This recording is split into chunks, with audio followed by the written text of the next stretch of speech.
na solo ba mel ni ci waxtaanu tey bi ñu dalalee suñu ñetti naataango yi suñu ñetti invité dafay mel ni dafay dellu ci film bi sànq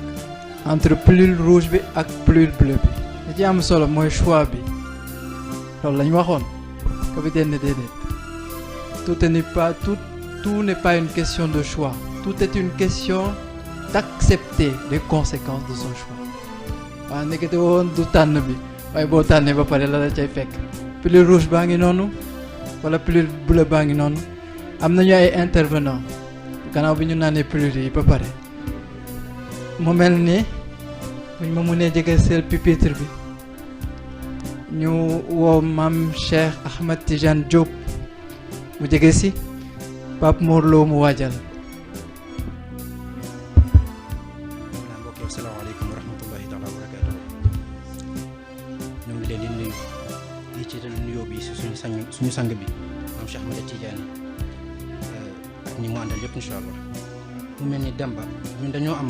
benn contribution ak question waaye nag dafa mel ni man dama xaw a def hors sujet tuuti dama xaw a ndax li ma ko permettre ma ñëw la c'est-à-dire dañoo wax besoin ak envie. Je parle sous le contrôle de notre docteur Maïmouna xam nga dañuy wax des malades yi ñoom tamit des fois dañu am besoin ñu jàpp ne nous avons forcément besoin de médicaments mais boo demee ci industrie pharmaceutique dafa am lu ñuy tuddee placebo c'est-à-dire médicament pour ñu mun ko jox autorisation de mise sur le marché AMM faaw mu am une efficacité de placebo inférieure à celle de l'efficacité du médicament qu'on va tester. léegi ci loolu noonu pour ma mën na leeral effet placebo boobu noonu damay jox benn exemple par exemple salle bi ñu jël bu ñu jëloon téeméeri nit 100 personnes yoo xamante ne dañu amee bopp buy métti ñu bëgg a tester Habib Ndiaye am benn industrie pharmaceutique bëgg a tester benn médicament dañuy jël 100 personnes yooyu amee même pathologie bi bopp buy métti bi xaaj leen en 2 groupes 50 fii 50 fii 50 bi ñu jox leen médicament bi Habib Ndiaye bëgg a tester yeneen 50 yi ñu jox leen placebo bi mooy lan benn composé inerte la wala suukar lay nekk wala dara mais patient bi moom du ci xam dara mais dañ koy gëmloo ne lii garab la mais bu ko jëlee dañuy seetlu ne résultat ci kiiwu Habib Ndiaye yi soo yitteeluñu mais ci placebo moom yitteel foofu noonu dañuy seetlu ne 30% ñi jël placebo bi dañuy guérir et pourtant xamuñ ne placebo lañ jël composé inerte amul benn effet bu mu la mën a fejee mais seen psychologie ak mental bi ñu amee moo dem ba tax ñu mën cee fej pour la jox exemple concret ci loolu noonu Docteur Thomas Southampton en Angleterre en 1987 dafa def benn expérience naam peut-être en 1987 sax yàgg na mais dafa jël 200 personnes répartir leen en 5 groupes première 50 bi mu wax leen diagnostiqué leen ne leen yéen kat seen feebar bu leen dal c'est pas grave jox leen placebo loo xamante ni du leen fecc amul benn propriété pharmaceutique benn propriété thérapeutique ne leen di ngeen tane première 50 bi dem deuxième 50 ñëw ñu ne leen. yéen kat tamit di ngeen tane mais duñ jox leen placebo troisième 50 bi ñëw ñu ne leen yéen kat doo leen tane parce que seen feebar dafa grave mais jox nañ leen placebo quatrième bi tamit ñëw ñu ne leen doo leen tane te joxuñ leen placebo tamit mais dañoo seetlu ne ci 100 premiers yi ñu ne di ngeen tane effet psychologique boobu noonu dafa joué ci ñoom te pourtant placebo kas lañ leen jox dañ ñu tane pour te dire que ne effet psychologique boobu noonu daf ci am solo mooy besoin médicament boobu ñu jàpp ne dañ ko soxla te fekk na or bu ñu xoolee ba ci biir te même pour tester effet psychologique boobu noonu scientifique yi dañoo dem ba ne ci effet indésirable yu médicament yi ñu dugal ci ne par exemple pour xool ndax effet placebo bi am na solo ñu ne ci effet indésirable médicament yi dañ ci dugal par exemple perte de cheveux mais ñu seetlu ne une fois que ñu ne la yow médicament bi boo ko jëlee mën nga ci am perte de cheveux ça va jouer psychologiquement parce que automatiquement dañoo gis 20% des gens qui ont pris le médicament di commencer développer perte de cheveux donc pour te dire que ne effet psychologique boobu dafa di lu essentiel moo tax balaa ngay mën a jël dara ba mu la mën a faj ba nga am conviction ne mën na la faj faa nga gëm ko moo tax ñun ñu am confiance absolue gëm-gëm ne sang bi mën nañu faj parce que yonent yàlla ne sax parce que daf ci dañ ko wax ci nu mu tudd sax ngeen baal ma ci bible bi dañ ko fa wax bu bëggoon a faj bu kenn ñëwee ne ko dama silmaxa dama bëgg nga faj ma da leen laaj ndax gëm ngeen ne mën naa leen faj mu ne leen wii waaw mu ne da leen laaj ndax gëm ngeen ne mën naa leen faj boo tontoo waaw mu ne la que votre foi soit faite ainsi c'est-à-dire sa gëm-gëm mu traité la dama am benn question nag c'est-à-dire dama xamul ndax ci mental lay dugg wala ci physique lay dugg xam nga ci spirituel c'est-à-dire dama am 4 éléments yu may laaj peut-être maam après dina ci ñëw muy li ñuy wax la loi de l'attraction, la visualisation, l'hypnose ak la méditation 4 éléments yu may gëstu la mais dama xam ndax dañuy bokk ci processus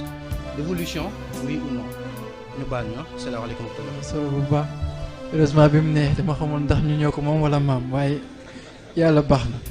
Pape Mor Lo wala Ilias Koli mu jege si. asalaamaaleykum wa rahmatullah ñu ngi leen di nuyu yéen ñëpp di leen ziar di jiital suñu nuyoo bi suñu sang Cheikh Mouhamadou Moustapha di nuyu maam Cheikh bu baax a baax di nuyu sang yu góor ak yu jigéen xam naa ñun suñu première intervention benn thèse la peut-être ba boo xam ne amoon nañ ko ñu xool par rapport ak situation yi ak thème bi ñu posé surtout ci pôle mental bi ba xam correspondre na parce que d'après réflexion su ma juumul université du Ramadan 2014 2015 je crois man Cheikh ci ay rencontres yu nekkoon fii dafa am benn question bu ñu ko posé woon mu tontu tudd ni Cheikh Ahmed Tidiane Chérif El Fatimi dafa amoon lu mu réussir ci boppam moom sax moo posé question ne nit bu fekkee aljanna dañu wax ni ay fruits lañ fay joxe ak ay neex-neexu àdduna te nit bu deewee yaram bi fii la koy bàyyi te fruits ak yeneen ñi sa des ci yaram la jëm kon àjjana kan lañ fay joxe pour kan la mu am question réponse bu mu joxe woon tudd Cheikh Ahmed Tidiane Chérif dafa réussir woon ku lu ne xawma ba xam juumuma ci baat bi état physique am ak li nga xam ne moom mooy composante yeneen yi de telle sorte que moom ba muy dem yaram bi même bu fi desee yóbbaale na composante yooyu noonu ba mën a réussir loolu mu tuddee woon ko être hybride la ci loolu ñun ñuy jéem a réfléchir ci côté boobu ñu daan ne pourquoi pas éléments yi ñu fi jot a tudd depuis Colisée bi ba léegi est-ce que éléments yooyu nekkuñu ay mutation c'est-à-dire nit instant bi muy nekk doomu aadama si lañ mën a def séparation bi tudd mental tudd physique tudd spirituel mais bu demee ba état bu nit est-ce que yooyu yëpp du ñu am mutation wu ñoom ñëpp ñu nekk benn compréhension boobu ñu ngi koy amee ci instant bi ñuy tuddee noyau bi xam ni ñett yëpp dañ fay dajaloo te loolu daf ñu li ñu gën a réconforter suñu compréhension mooy tudd nañ sànq nafsu tudd nga ñett nafsul amaara bi su nafsul lawaama ak nafsul mutmainna Serigne Moustapha tudd dolli ci nafsul raadiya ay ila rabbik bi Serigne Moustapha waxoon moom nafs bi demaat ba delluwaat ci ruux bi ñu yëg élément hybride bi am donc thèse boobu noonu est-ce que duñu réconforter ñu xam ni nit ci boppam bu jugee ci état bu doomu aadama dem ci état bu nit dafay atteindre niveau de d'unification yooyu noonu xam ne éléments yi duñu am dissociation suñu question bi si njëkk mooy tudd nañ sànq éléments yi ak bu ci nekk ak besoin ak envie mais xel tudduñu besoin am ak envie wax te maam Cheikh wax ni maar bi muy jëlee ay yéreem daal ne man kat tey yére bii laa bëgg a sol automatiquement waajib lan la koy wax bii doo ko fi solee du jéem a xool ba xam lii ci besoin xale bi la du jéem a xool ba xam ci envie am la dellu li muy wax mooy doo ko fi solee alors que li mu war a def moom mooy même bu dee yëg na ne yére bii kat dëppoowul ak jamono bi ko xale bi waree sol mu jéem a naxtaan ak moom souvent nag yooyu mooy jur blocage te moom mooy automatiquement refus yooyu ñuy faral di def mooy jur blocage ci xale ba daanaka li mu waroon xelam war ko di màggee muy mën a def choix wu boppam muy am problème bi ci topp nag moom mooy yar envie xale ça ne veut pas dire aussi que nga xañ ko lépp parce que sëñ Moussa mooy jàngaloon nañu yàq sa doom ak làkk sa doom bokkul am na ci loo xam ne nii di nga fexe ba satisfaire ko ci te delluwul ci yàq ko mais ci làq ko la dellu kon loolu aussi tamit lu jar a bàyyi xel la. am na des questions d'ordre médical mais am na des questions surtout ci wàllu spiritualité rawatina bu ñu demee ba war a fusionner ñetti dimension yi ak conflit bi am ci diggante sawi fuuna yi ak yeneen catégorie bi donc oustaz. waaw foofu xanaa ñu jéem a tontu rek waaye duñ ko mën bu ko defee Pape Mor moom question bi après xam naa dañ koy jël cours particulier comme ni ñuy jëlee sëriñ bi cours particulier rek mu ñuy gàgganti bu mbir yi lëntee waaye maam Cheikh moom moo ko jiitu maam Cheikh Ahmed Tidiane Diop li mu wax ci ne yenn maladie organique yi mën na am ay remèdes yu mental loolu lu wér la lu sax la te maam moo ñu ko jàngal nee na nit ki am na fu muy toll ci yar boppam ba mën naa def lu ko neex mu lekk mu ne bu paree yaramam mooy trier li mu soxla mu jël ko li mu soxlawul mu rejeté ko mu génnee ko kon bu fekkee loolu mën na nekk ak li ñuy jàngale ci benn xikaaya bu ñuy wax ne Ibnu Sina moom la def Ibnu Sina moom moo bind alqanun fi tibb daanaka livre bu médecine bu gën a mag ci vers les années 1100 1200 daanaka nee nañ Europe sax ci moom moo nekkoon livre de référence bi pour ñuy jàng médecine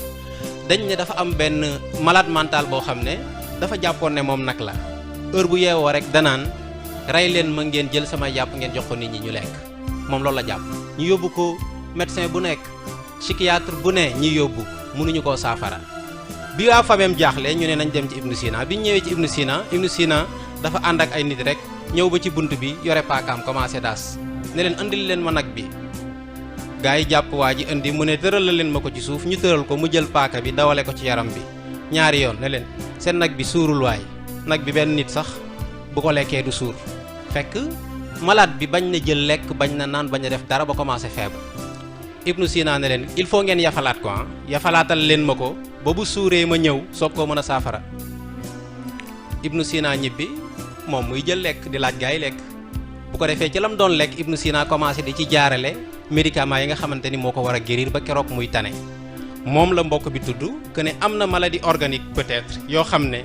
boo jaaree nit ki ci xelam ak dal bi muy dal mën nga koo saafara bu ko defee loolu sax médecins yi je crois ñu ngi ciy wax mais débat bi am ci diggante mutasawifoon yi ak ñi tuddee seen bopp ahlu sunna wal jamaa boobu du yomba tranché parce que kenn ku nekk approche bi muy jël la xam nga mutasawif bi dafa am yenn considération yoo xam ne du ko jël moo tax ngeen di tudd te Pape Mor tudd ko léegi fana ñoom dañ koy bañ fana uddaat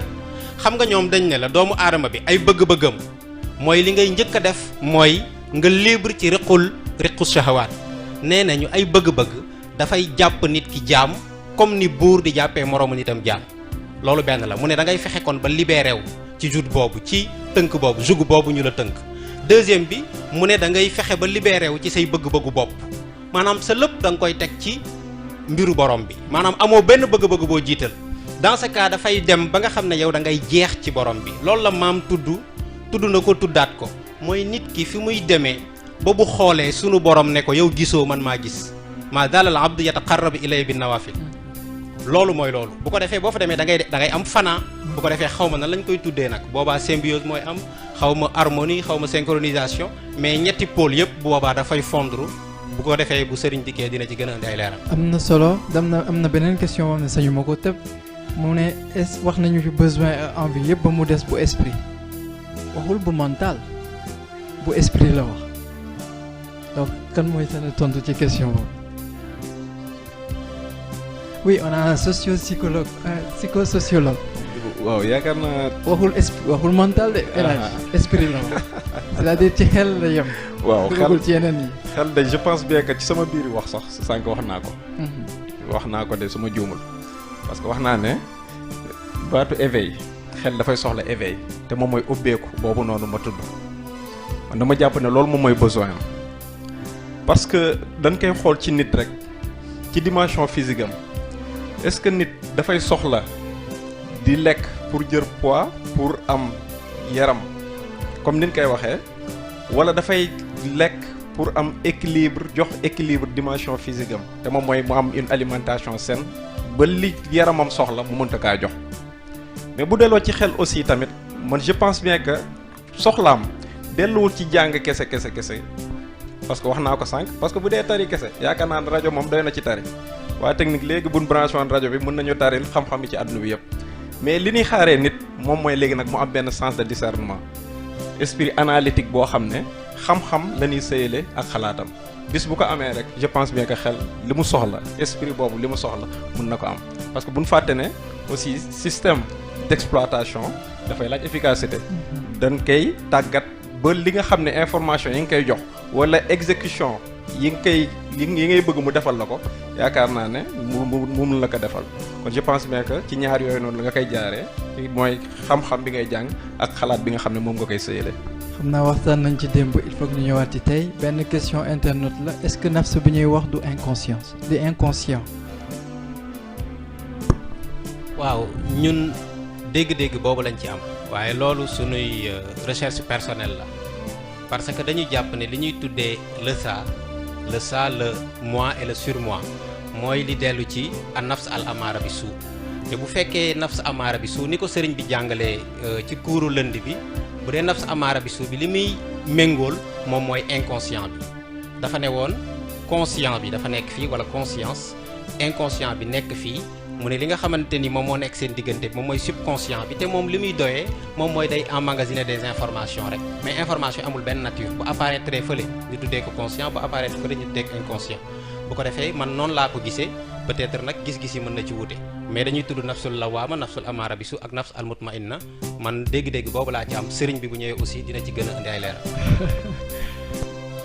sëriñ bi xam naa ne dina ñëw après.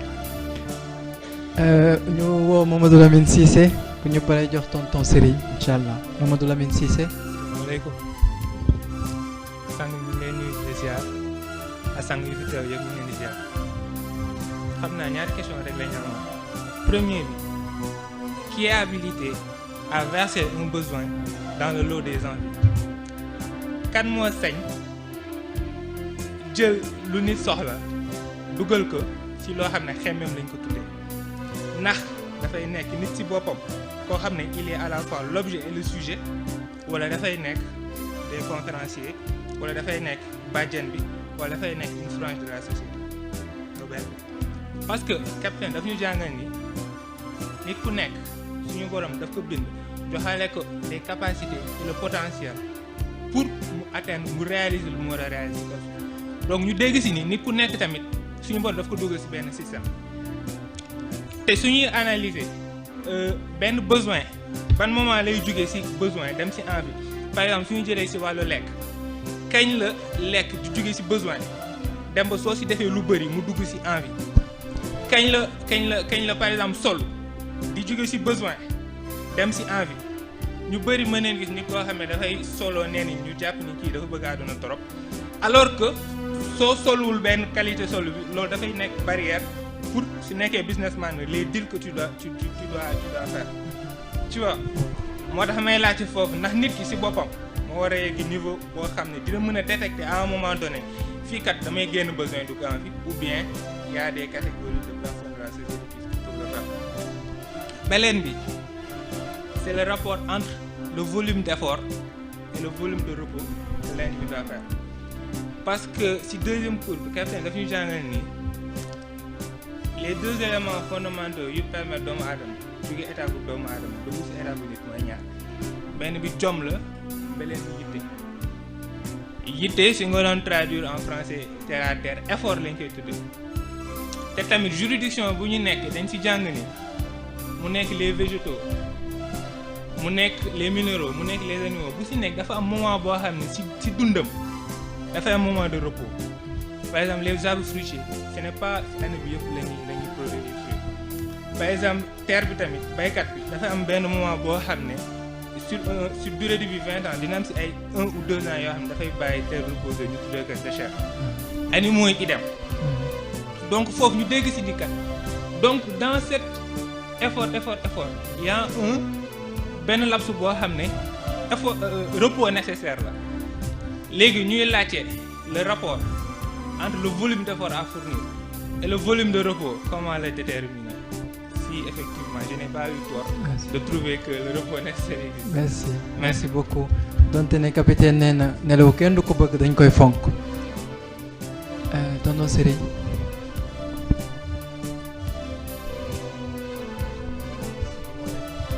waaw ñu ngi nuyu di ziar di feddali pas-pas ak kóllëre ak mbokk ci Serigne Moustapha ak mbokku talibé yi di ziar Serigne yàlla dolli jàmm yàlla ñu ko am defal xam nga dañ fi wax parent waajur li mu mën ci doom mooy mu tette ko tette la man ci doom nitu yàlla mooy yar doom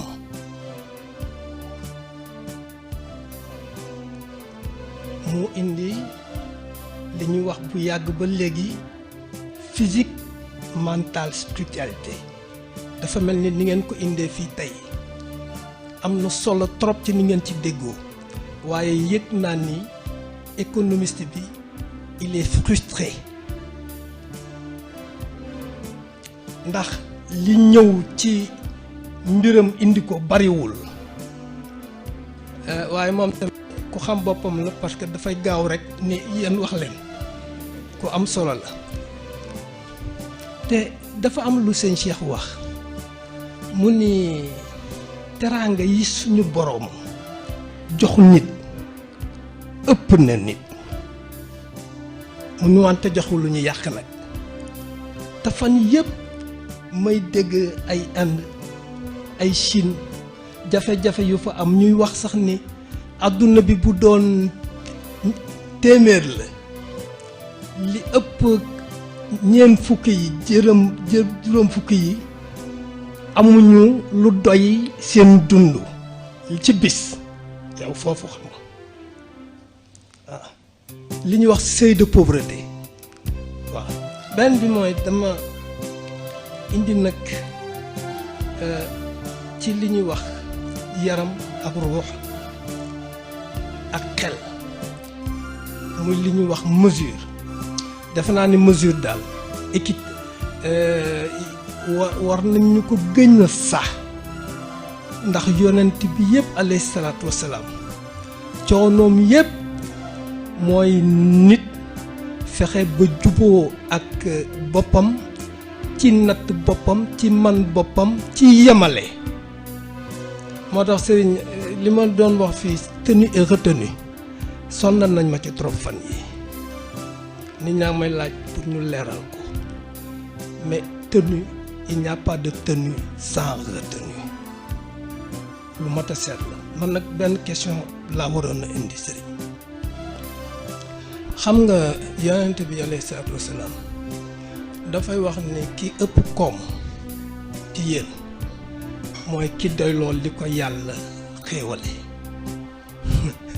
mais sëñ Cheikh wax ci course bi mu nii soxna si dafay dem marché yóbbu 2000 francs waaye moom li mu soxla 4000 francs la pour ngeen dund kër gi sëñ Cheikh nee na non yow lu waay am lay demee marché déedéet mu ni déedéet yow fexeel ba am 4000 francs yow dundale sa famille ci bis bi loolu mooy ñaar yooyu naka la ñu koy mën a méngalee jërë ngeen jëf sëriñ bu baax tonton Serigne maam Cheikh Ba mu ñëw pour quelques 2 minutes rek balaa ki ñëpp di xaar di yegg si. asalaamaaleykum wa rahmatullah ñuy nuyu sang bu baax di nuyu ñi nga xam ne ñoom ñoo doon exposé di leen jaajëfal xam naa dañu amoon ñaari contribution rek bu si jëkk mooy li mbokk bi doon intervenir te laaj ko mu dellu ci wàllu effet placebo xam nga capitaine daf ñu jàngal ci aller retour ci chapitre bu ñuy wax le mirage de l'universel mu ni liy nax nit ki en général si ñëw ni ko mën ko ni lii nga soxla wala lii nga bëgg dañ koy universaliser mu ni nag ci cadre alimentation ak médecine li tax muy fonctionner mooy nit dafa bëgg lu yomb dafay xool mu ni man kii xaw na mu nuru comme lii marché na pour moom dina marché pour man mu ni li tax muy marché la plupart du temps ci cadre médecine mooy bu ñuy defar garab bi nekkul pour saafara nit ki mais dafa nekk pour saafara métit bi ci nit ki comme que garab bi dañ ko defar nag pour mu saafara métit bi ci nit ki looloo tax mu mën marché pour keneen pour kenn marché aussi pour keneen parce que ñoom bokkuñu métit bi ñoo la ñu bokk mais ñoom nit yi bokkuñu donc xàmmee boobu noonu moom moo ci am solo ci chapitre mu développé ci chapitre mirage de l'universel donc buñ ko liiree mën na am ñu gën ko comprendre beneen bi mooy mbokk bi tudd ci li mu laaj comment naka la ñu mën comprendre comment mettre un frein sur sa pensée mu jàngaloon na ci tamit lu am solo te mooy nee na ni nga ko mën comprendre yomb na da ngay fexe ba doo nekk di xalaat ci loo xam ni buñ la ci fekkoon ren ba déwén doo gis mu amal la njëriñ nen donc mettre un frein sur sa pensée nekkul ni dafa am lu ñu lay tere pour nga xalaat ci mais da ngay yar sa xalaatin ba lu la amulul njëriñ doo ko tal xalaat bu mujj bi mooy li mbokk bi laaj ci effort yi nga xam ni wala bokk proportion bi war a nekk entre effort yi ngay fournir ak temps de repos bi nga war a def yaakaar naa tontu naka capitaine tontu naka te mooy bi muy wax ni ci baat bi Lamine tudd keroog te mooy li ma waxoon ni bëri dugg-dugg nekk ci dara moo ko gën te nee na yenn saa yi nga gis par exemple ci cadre business ku lay wax ni aw ma jot ndax maa ngi ci liggéey bi wala maa ngi ci affaire yi 7 jours sur 7 24 heures sur 24 mu ni kooku en réalité c'est parce que li muy nekk doxul mais bu doxoon dëgg moom day fay dem bay délégué sax donc ma gàttal foofu noonu rek di jaajëfalaat bu baax sunu mbokk yi wasalaamaaleykum. am na solo xam naa mental moo toll noonu waaye des na vendredi incha allah.